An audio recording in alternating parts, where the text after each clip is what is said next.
Disponibili, mamma, disponibili.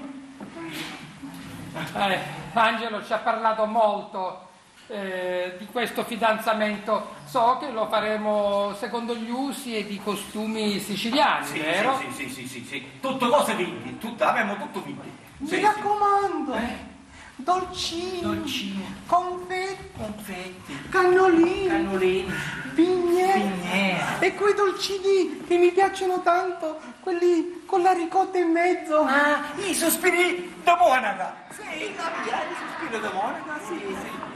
Ma scusassi, ma non è la preghiera che lei sazia? Spiritoso! Ma allora domani, così avremo modo di conoscere la signora Vinta e il signor Giuseppe. Oh, a me sono vita e a me cognato Pepe. Ma se sapete sono due simpaticunazzi, sì, vanno d'amore e d'accordo, sì, sono due palommetti, sì. Poi sono troppo unite, sai? Sì. Non c'è cosa più bella quando uno divide la propria vita con un altro fratello. Ma io a me sono vita, non ho vinto con nulla, ma basta sola. Allora, domani alle 18, va bene? No, è 18, no. Sapete, il primo fidanzamento fu ai 18 che ufficiale e fu una catastrofe.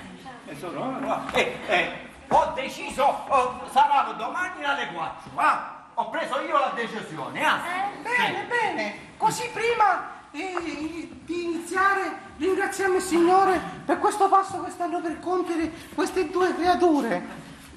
Perché Gesù ha detto, amatevi l'un l'altro come io vi ho amato.